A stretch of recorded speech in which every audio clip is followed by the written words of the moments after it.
Class 11-এ semester 1-এ unit 1-এ অর্থাৎ ভারতীয় দর্শন যেখানে আছে সেখানে দুটি টপিক আছে বা অধ্যায় আছে, জ্ঞান লাভের 6টি পদ্ধতি এবং 4 ভাগ কর্তৃক অনুমান প্রমাণ খণ্ডন। এর আগেও দুটি চ্যাপ্টার থেকে অর্থাৎ দার্শনিক সম্প্রদায় আর দর্শন শব্দের অর্থ, এই দুটি চ্যাপ্টার থেকে আমি এমসিকিউ করেছি। আজকে জ্ঞান লাভের 6টি পদ্ধতি এবং 4 ভাগ কর্তৃক অনুমান প্রমাণ খণ্ডন, এই দুটি চ্যাপ্টার থেকে বা টপিক থেকে এমসিকিউ তোমাদের জন্য। দেখো, প্রথম, যথার্থ জ্ঞান লাভের উপায়কে বলা হয় প্রমাণ। ভারতীয় দর্শনে যথার্থ জ্ঞান লাভের উপায় হচ্ছে 6টি। ঠিক আছে, বেশ। কোন দর্শনে একটি প্রমাণ স্বীকার করা হয়েছে? 4 ভাগ দর্শনে। বৌদ্ধ দর্শনে কোন প্রত্যক্ষকে স্বীকার করা হয়েছে? নির্বিকল্প প্রত্যক্ষ। অনুমান প্রমাণের যে প্রমা তাকে বলা হয় অনুমিতি। পর্বতে ধূম আছে সেহেতু পর্বতে বর্ণি আছে, এখানে হেতু হচ্ছে ধূম। বাকিটাও বলে দিই। পর্বত হচ্ছে পক্ষ, হ্যাঁ, ধূম হচ্ছে হেতু, আর বর্ণি হচ্ছে সাধ্য। ঠিক আছে। অনুমিতির জন্য প্রয়োজন ব্যাপ্তি স্মরণ। আচ্ছা, সাদৃশ্য জ্ঞানের ভিত্তিতে উৎপন্ন যে জ্ঞান তাকে বলা হয় উপমান। অতিদেশ বাক্য হলো বিশ্বাসযোগ্য ব্যক্তির বক্তব্য। আচ্ছা, শব্দকে শ্রেষ্ঠ প্রমাণ বলেছেন মীমাংসারা। অর্থাপত্তি প্রমাণ স্বীকার করেছেন দুটি সম্প্রদায়। কারা? অদ্বৈত বেদান্ত আর ভাট্ট মীমাংসা। আচ্ছা, বিষয়ের মধ্যেকার অসঙ্গতি দূর করে অর্থাপত্তি। অর্থাপত্তির 2 প্রকার। আর বিষয়ের মধ্যেকার অসঙ্গতি দূর করে যে প্রমাণ সেটা হচ্ছে অর্থাপত্তি। অর্থাপত্তির 2 প্রকার। ন্যায় দর্শন মতে অর্থাপত্তি যে প্রমাণের অন্তর্গত তা হলো অনুমান। যোগ্যানুপলব্ধি স্বীকার করেন ভাট্ট মীমাংসা। অভাবের জ্ঞান হয় ড্যাশ প্রমাণের সাহায্যে। এটা কী হবে? বা ড্যাশ প্রমাণের দ্বারা অনুপলব্ধি। ন্যায় দর্শনে প্রমাণ হলো 4টি। প্রত্যক্ষ, অনুমান, উপমান, শব্দ। ড্যাশ বেদান্তে 6টি প্রমাণ স্বীকৃত অদ্বৈত বেদান্তে। আচ্ছা, অনুমান একটি পরোক্ষ জ্ঞান, ইনডাইরেক্ট। আপত্তি শব্দের অর্থ হলো কল্পনা বা অনুমান।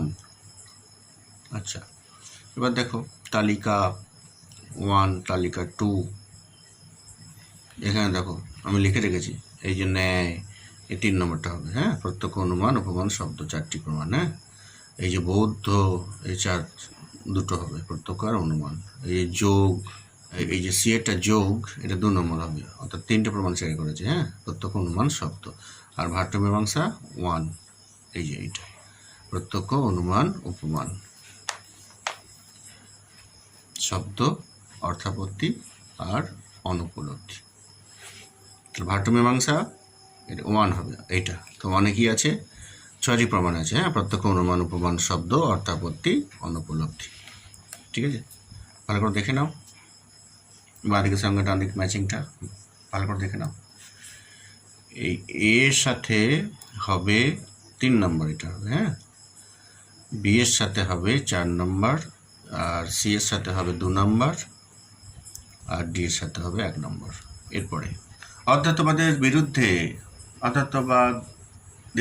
অর্থাৎ যে মতবাদ ঈশ্বরকে স্বীকার করে, আত্মাকে স্বীকার করে, হ্যাঁ, পাপ পুণ্য জন্মান্তরবাদ স্বীকার করে আধ্যাত্মবাদ, এর যে বিরোধী মতবাদ তা হচ্ছে জড়বাদ, 4 ভাগদের। হ্যাঁ, তা অধ্যাত্মবাদের বিরুদ্ধে বলিষ্ঠ প্রতিবাদ স্বরূপ দর্শন হলো 4 ভাগ। ভারতীয় দর্শনে বিশুদ্ধ জড়বাদী দর্শন হলো 4 ভাগ। লোকায়ত দর্শন বলা হয় 4 ভাগকে। 4 ভাগ দার্শনিকদের জ্ঞানতাত্ত্বিক সিদ্ধান্তটি হলো প্রত্যক্ষই একমাত্র প্রমাণ। বৈতণ্ডিক সম্প্রদায়কে বলা হয় আদি 4 ভাগ। 4 ভাগের মধ্যে 3টি সম্প্রদায় আছে, বৈতণ্ডিক, ধূর্ত আর সুশিক্ষিত। তো এই বৈতণ্ডিকটা হচ্ছে আদি। 4 ভাগগণ প্রত্যক্ষ শব্দের দ্বারা বুঝিয়েছেন প্রমা ও প্রমাণকে। প্রমাণটাকেও প্রত্যক্ষ বলে, আবার প্রমাটাকেও প্রত্যক্ষ বলে। আচ্ছা, অনুমান প্রমাণ নয় 4 ভাগদের মতে।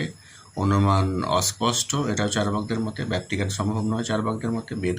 বেদ হচ্ছে পৌরুষেয়, বেদকে অপৌরুষেয় বলা হয়, কিন্তু চার্বাক দর্শনে বেদ পুরুষের দ্বারা সৃষ্টি এরকম বলা হয়, হ্যাঁ, পৌরুষেয় চার্বাকদের মতে। আপ্ত ব্যক্তির জ্ঞান অনুমান নির্ভর, এটাও চার্বাকদের মতে। চার্বাকরা অনুমানকে প্রমাণ বলে স্বীকার করেন না, তাদের মতে একটাই প্রমাণ, তাহলে প্রত্যক্ষ। পরে প্রশ্ন, এই যে আবার একটা ম্যাচিং দেখো, প্রমা 2 নম্বর হবে, মানে যথার্থ জ্ঞান। অর্থ মানে হচ্ছে 4 নম্বর, বিষয়। সন্নিকর্ষ মানে সংযোগ, আর সম্যক মানে 3 নম্বর, যে বিপর্যয় শূন্য জ্ঞান। বেশ, এই দুটি টপিক বা চ্যাপ্টার থেকে এমসিকিউ আলোচনা করা হলো। আগের ভিডিওটি দেখো, এটাও দেখো, হ্যাঁ, পরপর দুটো করে বড় ভিডিও করব আমি আলোচনামূলক, এবং তারপরে সেই দুটো চ্যাপ্টার থেকে এমসিকিউ নিয়ে আলোচনা করবো, এমসিকিউ বিভিন্ন টাইপ।